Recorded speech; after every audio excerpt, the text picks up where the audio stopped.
On his wedding day, he received a letter from his ex with a secret and walked away without looking back. The sky over Seattle glowed with hues of amber and lavender, as if the sun, in its final gasp of the day, was trying to warm the chilled heart of James Carter. He stood outside the grand cathedral, the crisp evening air carrying the sweet scent of roses that adorned the surrounding garden. His tuxedo, perfectly tailored, felt more like a cage than a garment of celebration. James, a tech mogul whose wealth was as renowned as his quiet charm, sensed an emptiness that no success could fill. In a few hours, he would walk down the aisle to marry Victoria Bennett, a woman who embodied power and poise, but whose touch never sparked the fire he once knew.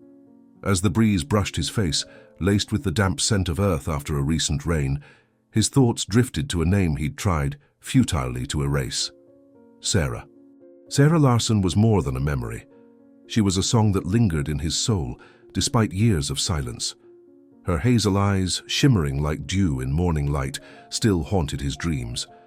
With her, James had envisioned a future of children's laughter echoing in a backyard, of warm nights filled with the scent of honeysuckle she wore in her hair. He had loved her with a passion that seemed to defy time, until a single image shattered everything. A photo handed to him by his closest friend, Mark, showed Sarah in another man's arms. A rival James loathed. The betrayal sliced through him like a blade, and pride stopped him from seeking answers. He left, abandoning the love that had defined him, and built a new life, one where Victoria, with her icy beauty and sharp ambition, seemed the logical next step. Now, standing on the cathedral steps, James felt his heart tighten, as if an invisible hand was squeezing it. He tried to convince himself he was content, that Victoria was the right choice. She was a social media star with millions of followers, a woman whose presence commanded any room, like a diamond's brilliance outshining all else. Their wedding, orchestrated with the precision of a red carpet event, would crown his social ascent, a spectacle for the press and the elite filling the guest list. Yet why did the scent of roses remind him of Sarah? Why did the faint sound of the organ, practicing the wedding march, feel more like a dirge than a vow? He wandered to the side garden, seeking a moment of solitude before the ceremony began. The hum of guests gathering inside the cathedral blended with the chirping of crickets, creating a symphony that enveloped him. James breathed deeply, the cool air filling his lungs, but the weight in his chest refused to lift. He gazed at the sky where the first stars were emerging and wondered if he was truly ready for this step. Victoria was everything society admired: stunning, brilliant, a strategist who turned every moment into a showcase, but his stubborn heart seemed to scream that something was wrong. His mother, Margaret, appeared beside him. Her silver hair gleamed under the soft glow of the garden lanterns, and her eyes, so like his own, held a wisdom he always trusted. Her lavender perfume brought a fleeting comfort, like an embrace he didn't know he needed. "Sweetheart, is everything okay?" she asked, her voice gentle but tinged with concern. She touched his arm, her warm fingers contrasting with the night's chill. "Just thinking, Mom," James replied, forcing a smile. He knew Margaret had never fully approved of Victoria, but she respected his choice. "It's normal to get nervous before a wedding, right?" Margaret tilted her head, studying him with eyes that seemed to pierce beyond the surface. "The heart knows when it's on the right path, James. Don't marry with doubts in your chest." Her words hit like thunder, echoing in a place he'd tried to ignore. He opened his mouth to respond, but a movement in the garden's shadows stopped him. Mark, his childhood friend, stepped into the lantern light, his confident grin illuminated. He wore a sharp suit, his hair slicked back, exuding a woody cologne mixed with a hint of bourbon. Mark was the kind of man who owned any room with his magnetic energy, but for James, his presence carried a bitter aftertaste. After all, it was Mark who had delivered the photo that destroyed his love for Sarah, consoling him afterward as if nothing had happened. Yet James kept him close, perhaps out of loyalty, perhaps out of fear of facing the memories Mark carried. "Brother," Mark exclaimed, clapping James's shoulder with forced enthusiasm. "Jitters for the big day? Victoria's one hell of a catch, huh? Seattle's going to talk about this wedding for years." James nodded, but his eyes searched Mark's, seeking something he couldn't name. Was there a falseness in his friend's gaze, Or was it just the paranoia of a groom in crisis? "Need a minute, Mark," he said, his voice sharper than intended. Mark laughed as if oblivious to the tension and sauntered off to greet other guests, leaving James with his thoughts. The garden seemed to close around him, the roses' scent wrapping him like a living memory. He walked to a stone bench, sitting for a moment, the cold seeping through his tuxedo. Then a boy no older than 10 came running across the lawn. His wide, shy eyes gleamed under the lanterns, and he clutched a white envelope with trembling hands. Dressed in a simple uniform like a caterer's helper, his expression made James's heart lurch. "Mr. Carter," the boy whispered, "this is for you." He handed over the envelope and vanished into the garden's shadows before James could ask who sent it. James held the envelope, its rough paper carrying a faint scent of ink, and could it be honeysuckle? His pulse quickened, an unexplainable premonition gripping him. He opened it carefully, as if the contents might shatter him. Inside was a letter, written in a delicate but steady hand he instantly recognized. It was Sarah's. Each stroke of her pen seemed to carry years of silence, broken promises, and a love he'd tried to bury. Before we continue, would you please leave a like and subscribe to the channel? Thank you from the bottom of my heart. Now let's continue. He began to read, and the world around him faded. The organ's hum, the guests' laughter, the rose-scented air, all dissolved. "James, if you're reading this, there's still time," the letter began. Her words crashed over him, crumbling the walls he'd built around his heart. Sarah revealed that the photo, the one that convinced him of her betrayal, was a lie, a cruel fabrication orchestrated by Mark. Then came the revelation that stole his breath. She was pregnant when he left her, pregnant with his children.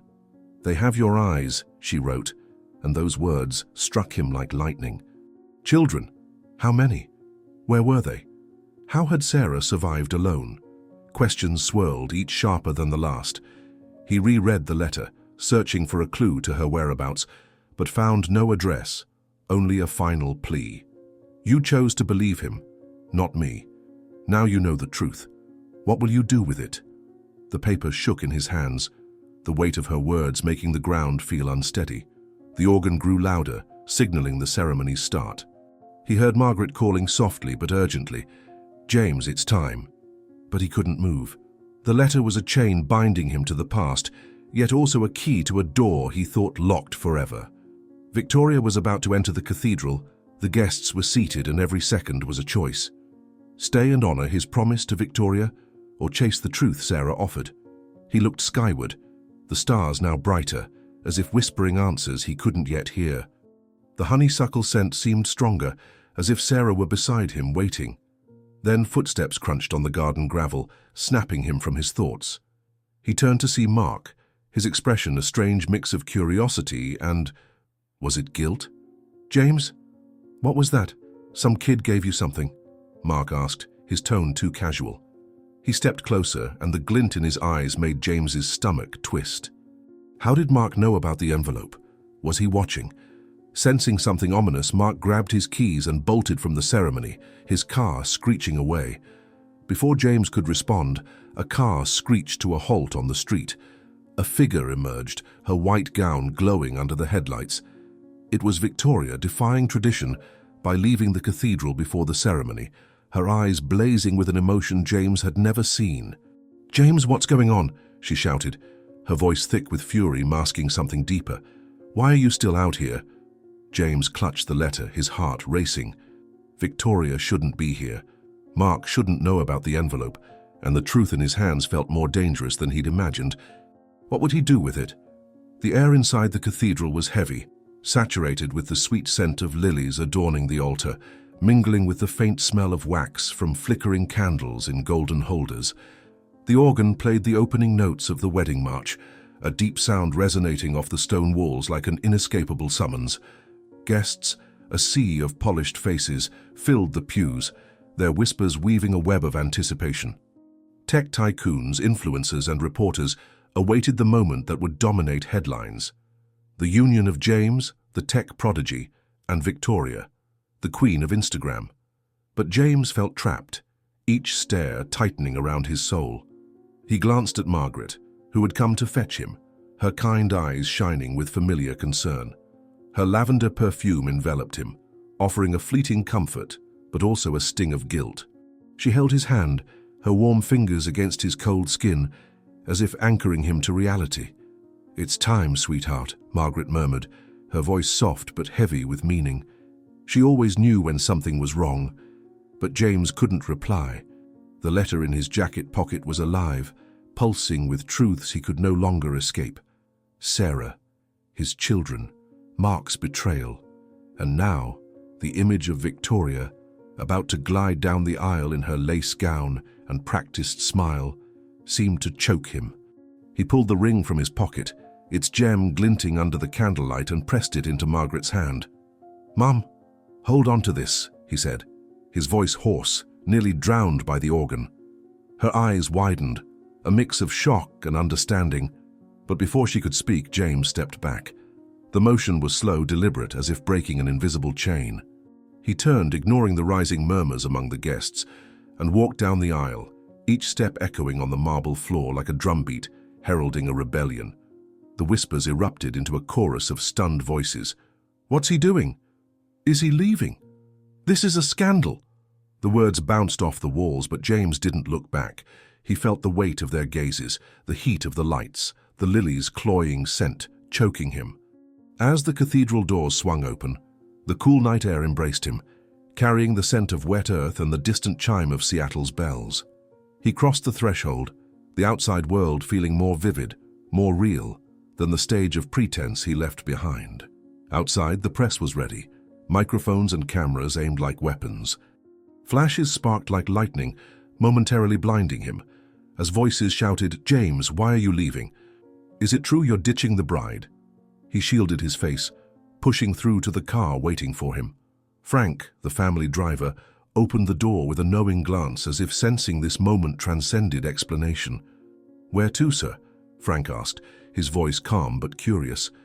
James hesitated, his fingers gripping the letter in his pocket. He didn't know where Sarah was. The letter gave no address, only truths that tore him apart. But one certainty grew: he needed answers. And the first step was Mark, the friend who betrayed him, who made him believe a lie that destroyed his love for Sarah. "To Mark's office. I'm sure he left my wedding and headed there," James said, his voice steady but laced with emotion he could barely contain. Frank nodded, and the car glided through the night, Seattle's lights blurring past the windows.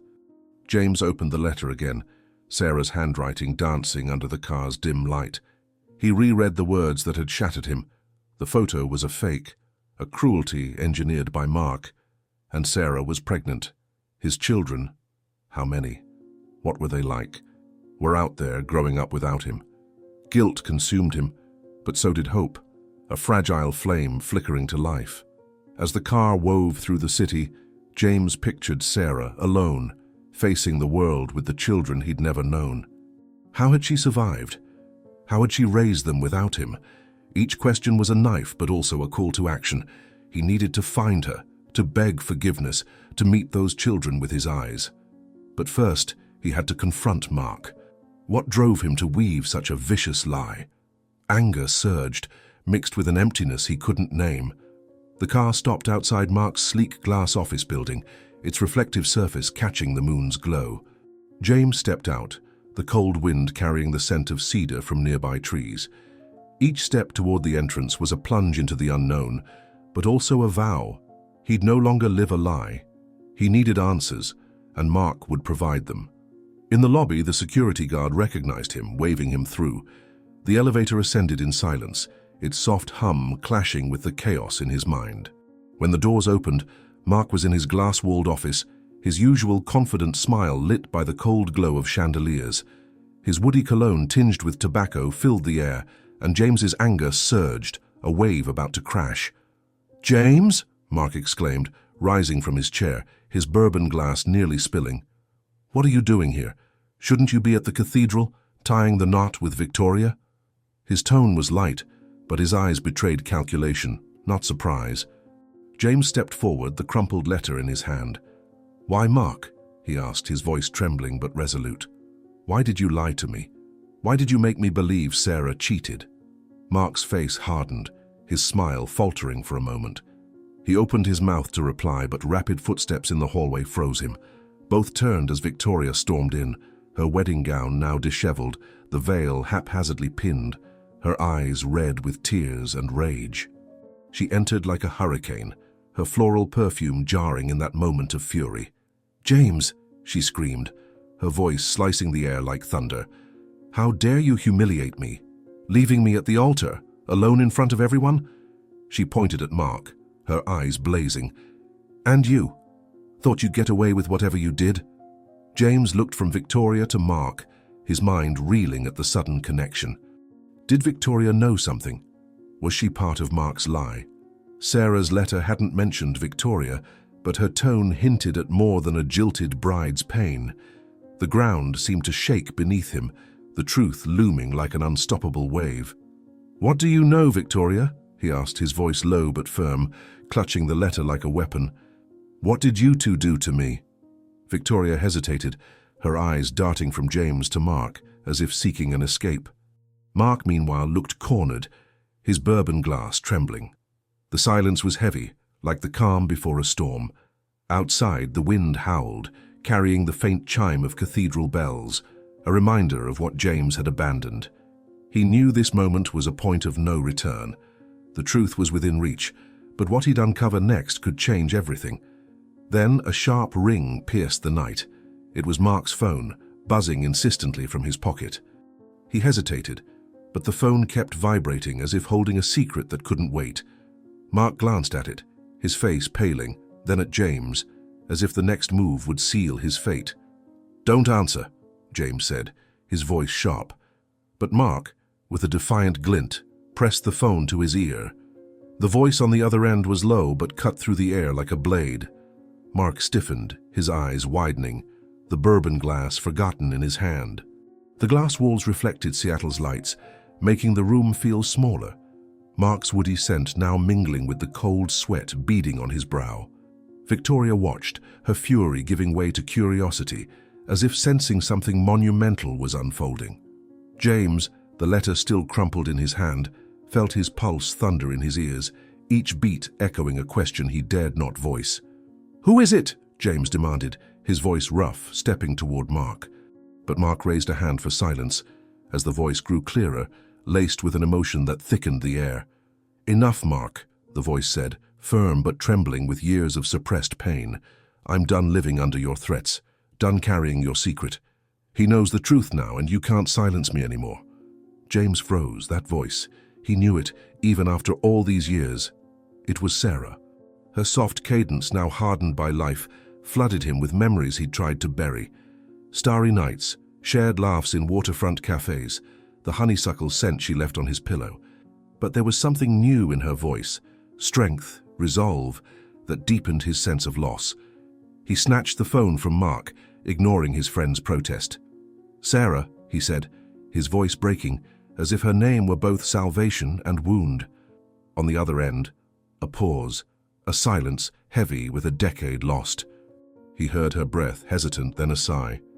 "James," she replied, his name a whisper thick with hurt and something he couldn't place. "Did you read the letter?" "Yes," he said, the words rushing out, fearing she'd hang up. "Sarah, where are you? I need to see you. I need to understand. Please tell me where you are." Another silence. James pictured her hazel eyes, glistening with tears she refused to shed. He gripped the phone so tightly his knuckles whitened, ignoring Mark's panicked stare and Victoria's cold curiosity. "I don't know if that's wise, James," Sarah said at last. "You chose to believe him. You left me. And now, it's not that simple." "I know I messed up," he cut in, his voice thick with emotion, "but I didn't know the truth. Sarah, please, give me a chance to make this right. Tell me where you are." A muffled sound came through, as if Sarah were stifling a sob. When she spoke again, her voice was steadier but still raw. "Maple Street, number 23 in Fremont. It's a small house. But, James, don't expect me to make this easy. You have a lot to answer for." Before he could reply, the call dropped. The silence was deafening. James handed the phone back to Mark, his gaze an unspoken accusation. Mark opened his mouth to speak, but Victoria cut him off, stepping forward with a dangerous glint in her eyes. "What did she mean by threats?" she demanded, her voice sharp. "Mark, what did you do, and why is she talking to him?" She jabbed a finger at James, as if his presence offended her. James had no time for Mark's answers or Victoria's rage. He needed to see Sarah to meet his children. The word children echoed in his mind, a promise and a guilt that made the ground feel unsteady. He turned for the door, ignoring Victoria's shouts and Mark's attempt to grab his arm. "This isn't over, James," Mark yelled, but his voice faded as if from another realm. James rode the elevator down, its hum clashing with the storm in his mind. Outside, the cold wind wrapped around him, carrying cedar and the distant rumble of thunder. Frank waited in the car, engine running, as if sensing the night was far from over. "Maple Street, 23, Fremont," James said, sliding into the back seat. Frank nodded, his gaze steady in the rear view, and the car glided through Seattle's streets, the city's lights flickering like falling stars. James opened the letter again, Sarah's words dancing under the car's faint glow. "They have your eyes," she'd written. The phrase hit like lightning, conjuring images of children he'd never met but already loved with a fierce ache. The drive to Fremont was a blur. Streets once familiar now felt alien, part of a life he'd left behind. When the car stopped at number 23, James's heart clenched. The house was modest, its white walls weathered, with a tiny front garden where wildflowers grew among weeds. A child's bike with training wheels leaned against the porch, beside a rope swing hanging from a tree. The scent of wet earth mingled with honeysuckle, and James knew before knocking that Sarah was there. He stepped out, his polished shoes sinking into the damp grass. Each step toward the door was a battle against fear and guilt. He raised his hand to knock but paused, frozen by the sound of children's laughter from inside.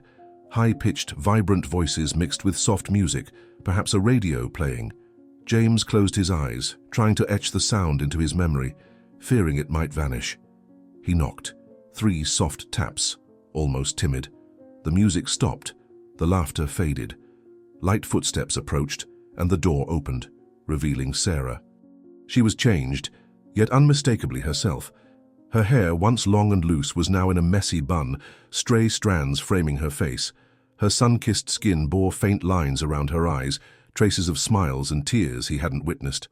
She wore a simple cotton shirt and jeans, her feet bare on the wooden floor, but her eyes, those hazel eyes he'd never forgotten, gleamed with surprise, pain, and a hint of defiance. The honeysuckle scent, so familiar, enveloped him, tightening his chest. "James," she said, her voice even but trembling with an inner storm. She crossed her arms as if shielding herself and stood in the doorway, not inviting him in. "Sarah," he struggled for words, trapped in his throat. "I read your letter. I came as soon as I knew. I'm sorry for everything." Sarah raised an eyebrow, her lips tight. "Sorry doesn't erase 10 years, James. It doesn't erase the nights I spent alone, pregnant, wondering how I'd survive. It doesn't erase the times my kids asked about you, and I had no answers." Her words cut deep, each one sharper. James's eyes stung, but he held her gaze. "I didn't know, Sarah. Mark showed me that photo. I thought you betrayed me. I was a fool, but I didn't know." "You chose to believe him," she snapped, her voice rising. "You didn't give me a chance to explain. You just left, and I had to pick up the pieces alone." She paused, breathing deeply, as if reining in her anger. "And now you show up, thinking a sorry fixes everything?" Before James could reply, quick footsteps pattered down the hall behind Sarah. 3 children appeared, rushing to the door, their curious faces lit by the porch's soft glow. They were triplets, no older than 9, with wavy brown hair and eyes, his eyes staring at him. The resemblance was so striking his knees nearly buckled. 2 boys and a girl in simple clothes paused beside their mother, eyeing the stranger with a mix of curiosity and wariness. "Mom, who's he?" the girl asked, clutching Sarah's hand. Her voice was sweet, with Sarah's cadence, as if she'd inherited her mother's spirit. Sarah hesitated, her eyes flicking from the kids to James. For a moment, he saw her pain, the struggle between shielding her children and facing the past. "He's an old friend of Mommy's," she said, her voice softening for them. "Go back inside, loves. I'll talk to him quick." The kids obeyed, but not without curious glances at James. The boy on the left, holding a toy truck, gave a shy wave before vanishing down the hall. James's throat tightened, Sarah's words echoing, "They have your eyes." He wanted to chase them, hug them, claim he was their father, but he knew he hadn't earned that right. Not yet. "They're—" he started, his voice breaking. "Our kids?"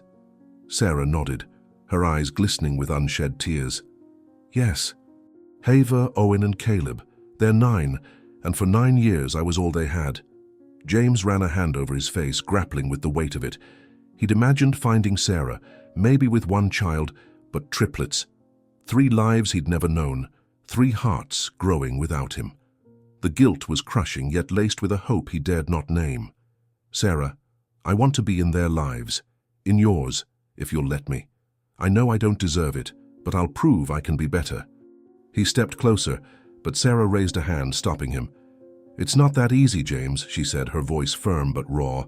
"You can't just show up and expect everything to fall into place. I raised these kids alone, worked double shifts, sewed clothes at night, faced judgmental stares, all while you built your life with someone else." She paused, her eyes locked on his. "And now what? You ditch your wedding and think you can waltz back in?" Her words hit like a punch. James thought of Victoria, the packed cathedral, the camera flashes. But it all felt distant, like another man's dream. The reality was here, in this simple house, with Sarah and his kids, his family. "I didn't know what I was losing," he admitted, his voice low. "But now I do. I'll do whatever it takes to earn your trust. Tell me what I need to do, Sarah. Give me a chance." Sarah studied him for a long moment, as if searching his eyes for truth. The wind blew, carrying honeysuckle and the creak of the swing. Finally she sighed, her shoulders easing slightly. "I don't know if I can trust you, James," she said, softer now. "But for my kids, I'll give you 1 chance. Not for me, but for them. They deserve to know their dad. But if you hurt them, if you let them down, I'll never forgive you." James nodded, his eyes welling. "I promise, Sarah, I won't let them down. Or you." She didn't reply, just stepped aside, opening the door wider. "Come in," she said, almost a whisper. "But go slow, they're not ready for all this, and honestly neither am I." James stepped inside, the wooden floor creaking under his feet. The honeysuckle scent blended with the smell of fresh baked bread from the kitchen. He heard the kids' voices again, playing in a back room, and his heart raced. Each step was a leap into the unknown, but also a vow. He didn't know how he'd earn Sarah's trust or his children's love, but he'd do anything to try. Sarah closed the door, the sound echoing like the start of something new. The room's soft light illuminated her face, highlighting the lines that told her story. James saw not just the woman he'd loved, but the mother his kids had, the warrior who'd faced the world alone. For the first time in years, he felt he was where he belonged. After hours of talking, James returned to his hotel. The next day, he had much to settle. Dawn painted Seattle in shades of gold and pink, as if the sun, rising slowly, sought to erase the previous night's shadows. James woke to the aroma of fresh coffee mixed with the faint honeysuckle scent clinging to his clothes, a vivid reminder of Sarah's home. He hadn't slept much.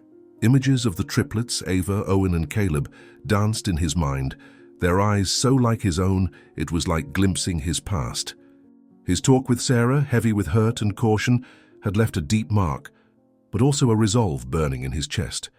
He knew the next step wouldn't be easy, but it was necessary. Mark had to answer for his actions.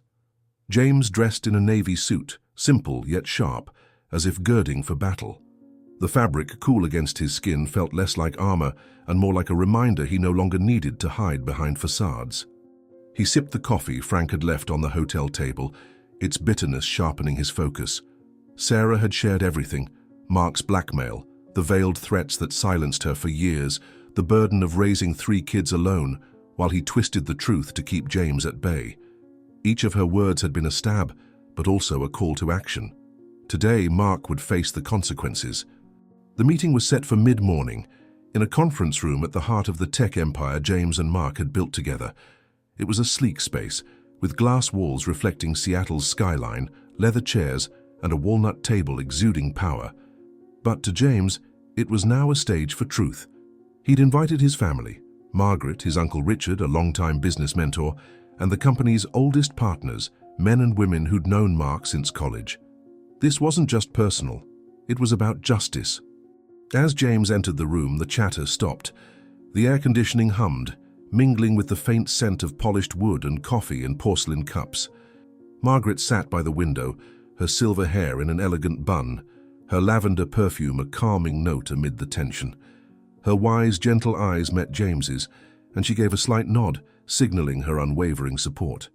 The partners, in crisp suits and curious expressions, lined the table while Richard, with his upright posture and gold-rimmed glasses, tapped his fingers impatiently. Mark arrived minutes later, his usual confident grin plastered on, but his eyes betrayed unease. He wore a grey suit, hair slicked back, his woody cologne tinged with tobacco filling the air. "Morning, everyone," he said, his voice aiming for ease but betraying strain. He glanced at James as if testing the waters and took his usual seat at the table's head, like in business meetings. But today, James knew, the rules had changed. "Thanks for coming," James began, standing. His voice was steady, but carried an emotion he didn't hide. "This isn't about profits or deals, it's about something bigger. It's about truth." Eyes turned to him, some puzzled, others intrigued. Margaret folded her hands in her lap, her gaze fixed on her son, as if sensing this moment would shape his future. James pulled Sarah's letter from his jacket, its paper worn from handling, and placed it on the table like evidence in a courtroom. "For years I believed a lie," he continued, his eyes locked on Mark. "A lie that stole my chance to live with the woman I loved. A lie that kept me from my children." A murmur rippled through the room. The partners exchanged glances, brows furrowed while Richard stopped tapping, his face hardening. Margaret touched her chest, as if bracing for the weight of his words. Mark sat still, his smile frozen, his eyes glinting with fear and defiance. "Children?" Richard asked, his deep voice cutting the silence. "What are you talking about, James?" James took a breath, feeling the moment's gravity. "Sarah Larson. She was my greatest love, and I left her because of a fake photo, a fabrication that made me think she cheated." He paused, his gaze never leaving Mark. "A fabrication you created, Mark." The silence was thick, like the air before a storm. Mark's mouth opened, but no sound came.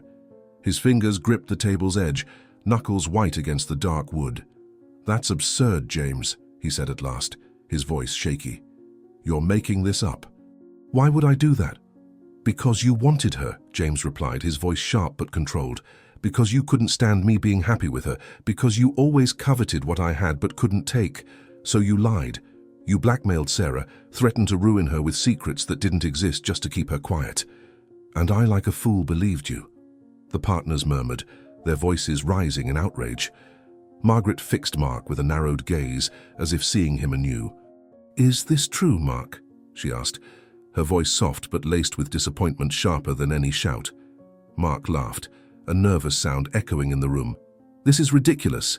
You're all buying this. He's unhinged, walked out on his bride. He's spinning tales to cover his madness." But James stood firm. He lifted the letter and read aloud, Sarah's words ringing like thunder. "Mark threatened me for years, saying he'd destroy my reputation, make my kids suffer if I spoke the truth. He knew I was pregnant when you left, James, and used it against me." He paused, his eyes boring into Mark, who seemed to shrink in his seat. "She told me everything, Mark. And last night, in your office, you knew it was her on the phone.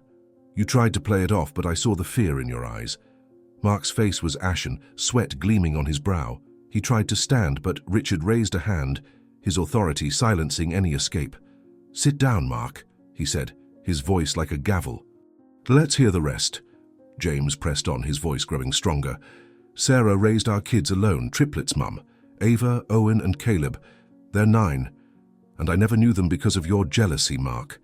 Because of your betrayal." The murmurs erupted into gasps. One partner, a woman with red-framed glasses, slammed the table. "This is outrageous. How could you, Mark? Destroy a family out of spite?" Before Mark could respond, the door burst open. Victoria stormed in, her black dress a stark contrast to the white gown of the day before.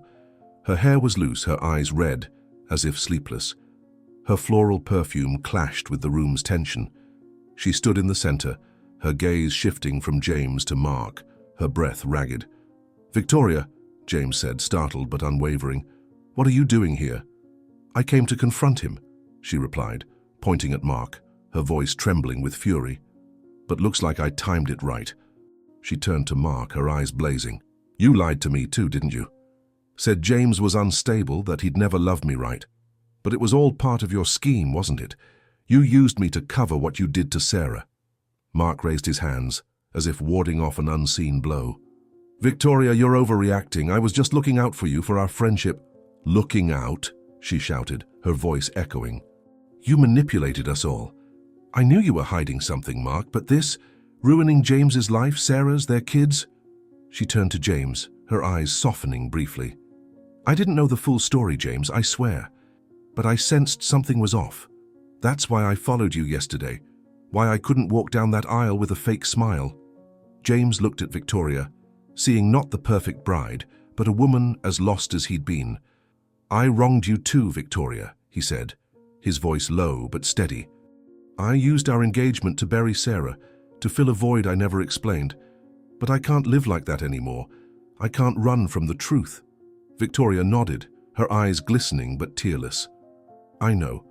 And I used you too, James.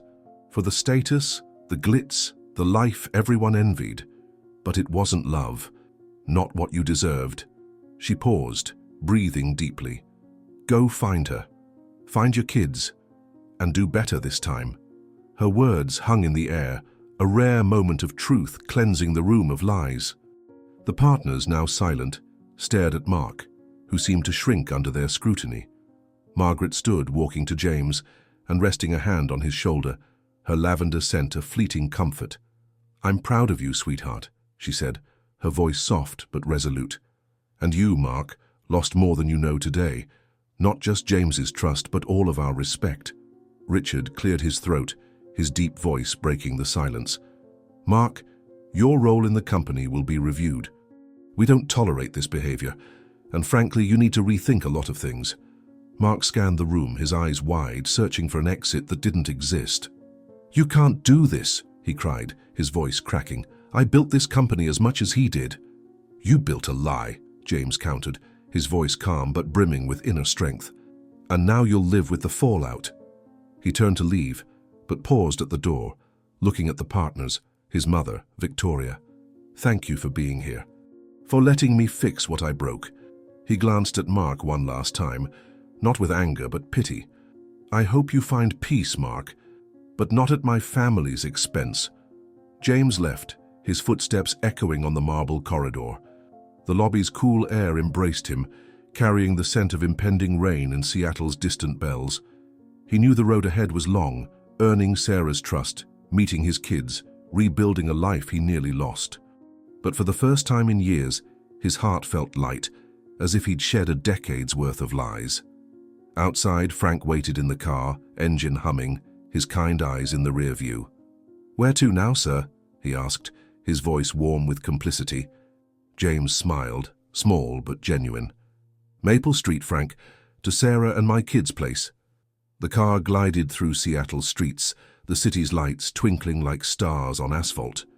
James thought of Sarah, her hazel eyes challenging him the night before, the strength she carried raising the triplets alone. He needed to tell her Mark was exposed, that the threats silencing her were powerless. He wanted to see relief in her face, to vow he'd never let her face the world alone again. Dusk settled over Fremont when the car stopped at number 23.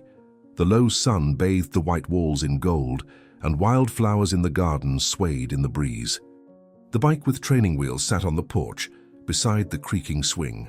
Honeysuckle mingled with damp earth, and James's heart raced. He stepped out, his navy suit slightly rumpled, holding only Sarah's worn letter. He knocked, 3 soft taps, like the night before. Children's laughter stopped, replaced by quick footsteps. Sarah opened the door, her hair in a loose bun, her cotton shirt dusted with flour, as if she'd been baking. Her hazel eyes met his, and for a moment, the world stilled. Honeysuckle enveloped her, but her expression held not just caution but a flicker of curiosity, as if sensing he brought vital news. "James," she said, her voice soft but surprised. "You're back so soon." She crossed her arms, but left the door open, a sign she was willing to listen, however guardedly. "I had to come, Sarah," he replied, his voice thick with emotion. "I just left a meeting with Mark. He admitted everything. He held up the letter as if it were proof. The lies, the threats, the photo, everything he did to keep us apart. He can't hurt you anymore, ever." Sarah blinked, her eyes widening before narrowing, as if processing his words. She stepped back, gesturing him inside. "Come in. Let's talk in the kitchen. The kids are in the backyard, but I don't want them hearing this." James entered, the wooden floor creaking. The house was warm, alive, fresh bread's aroma, scattered toys, a radio playing softly. In the kitchen, Sarah pointed to a chair but stayed standing, wiping her hands on her apron. "Tell me everything," she said, her voice steady but trembling with the moment's weight. He sat, the letter in hand, and began. He recounted the meeting, the partners, Margaret and Richard, Mark's confession, Victoria's fury. He described Mark's collapse, admitting jealousy, blackmail, the cruel plot to separate them. "He lost everything today, Sarah. Respect, his role, everyone's trust. But what matters is you're free. He has no power over you or our kids." Sarah listened silently, her eyes fixed on him, shimmering with conflicting emotions. When he finished, she exhaled, her shoulders easing slightly. "For years I lived in fear of him," she murmured, almost to herself. "Every time I thought of reaching out to you, I remembered his threats, what he could do to Ava, Owen, Caleb." She glanced out the window, where the kids played, oblivious. "And now, it's like a weight's gone. But it still hurts, James. Hurts that we lost so much time." James stood, hesitating before touching her hand. "I know, and I'm to blame too. I should have found you, listened. But I'm here now, Sarah. I'll spend my life making it right if you let me." She looked at his hand on hers, his warmth against her guarded emotions. For a moment it seemed she'd pull away, but then she squeezed his hand, a small but meaningful gesture. "I don't know if I can forgive you quickly," she said, meeting his eyes, "but knowing he can't hurt us anymore, it changes things." She paused, a faint smile appearing. "And the kids like you. That means something." James felt warmth in his chest, a fragile hope strengthening. "Thank you, Sarah, for giving me a chance. For them, for us." She nodded, releasing his hand and turning to the stove, as if needing motion to ground her thoughts. "Stay for dinner," she said, not looking at him. "The kids will love it, and maybe we can talk more after they're asleep." James smiled, his heart lighter. "I'd be honored." Mornings on Maple Street had their own rhythm, a gentle symphony of birdsong, children's laughter in the backyard, and the scent of warm bread from Sarah's kitchen. 3 weeks after confronting Mark, James parked in front of the house, spring's sun bathing Fremont in golden hues. He carried a bag of fresh bagels and a bouquet of daisies, chosen because Sarah called them flowers that smile. His heart raced, not from nerves, but from a hope growing daily. James visited nearly every day, driven by a vow not to repeat past mistakes. He fixed the swing, drove the kids to school, listened to Sarah's stories of her tough days. Each act was a step toward rebuilding what was broken, brick by brick. Every shy smile from Ava, curious question from Owen, or giggle from Caleb fueled his belief it was worth it. Sarah opened the door, her hair loose, her blue cotton shirt highlighting her hazel eyes. Honeysuckle mixed with coffee's aroma. "Daisies?" she asked, raising an eyebrow, her smile less guarded. "Just to make you smile," he said, handing her the bouquet. "And bagels for the kids." "They love bagels with cream cheese," Sarah said, letting him in. The house buzzed with life. Toys strewn about, radio playing, laughter from the backyard. Ava, Owen, and Caleb chased a ball, their curly hair glinting in the sun. James set the bag on the table, watching Sarah arrange the daisies in a vase. "They asked about you yesterday," she said, not looking up. "Ava wants to know why you don't live here. Owen thinks you're a superhero. Caleb wants to ride his bike without training wheels." James's chest warmed. "What did you say?" "That you're important, but it takes time," she replied, her eyes meeting his. "They forgive easily. Me, not so much." "I know," he said, earnest. I just want to prove I can be the man you deserved, the dad they deserve. Sarah's gaze softened, but before she could reply, the triplets burst in. Ava tugged James's hand. Bagels? She asked, eyes sparkling. Caleb bounced excitedly, and Owen grinned shyly. Share them fairly, James chuckled, handing over the bag. He glanced at Sarah, who watched with a half smile, feeling a surge of gratitude. Weeks turned to months, and James became a fixture. He learned Ava loved painting, Owen was obsessed with rockets, Caleb dreamed of soccer. He helped with homework, fixed toys, listened to stories. With Sarah, he was patient, bringing coffee, helping with groceries, talking on the porch at night. One evening, on the backyard swing under a starry sky, Sarah held a mug of tea, honeysuckle in the air. You've changed, she said. The James I knew was rash. This one listens, stays. Losing you taught me a lot, he replied, gazing at the stars. I want to be better, for you all. Sarah turned, her eyes shining. I've changed too. Life toughened me, but you remind me how to dream. She took his hand. Let's go slow, but together. Together, he echoed, squeezing her hand. Months later, on a crisp fall Sunday, James took Sarah and the triplets to a park. The sky was amber and gold. The air smelled of fallen leaves and cotton candy. The kids ran, laughing, trying to fly a kite. Ava showed a drawing of a family, 5 figures holding hands under a bright sun. Owen pointed at a hawk, spouting facts. Sarah walked beside James, a blue scarf around her neck, honeysuckle mingling with the park's sweetness. I never pictured this, she said, watching the kids. But I'm happy. James held her hand, their fingers laced. Me too. Grateful for every moment. They sat under a tree, the sun setting. Ava handed James her sketchbook, pointing to the drawing. That's us, she said, proud. James hugged the book, eyes misty. Fate gave me a second chance, he said, voice thick with emotion. He looked at Sarah, who leaned her head on his shoulder, and at the kids, laughing. And this time, I won't waste it. Did you enjoy the story? Sometimes life gives us a second chance. And when it does, we need the courage not to waste it. If this story touched your heart, like the video, subscribe to the channel and share it with someone who also believes in the power of love and new beginnings. A big hug, and thank you.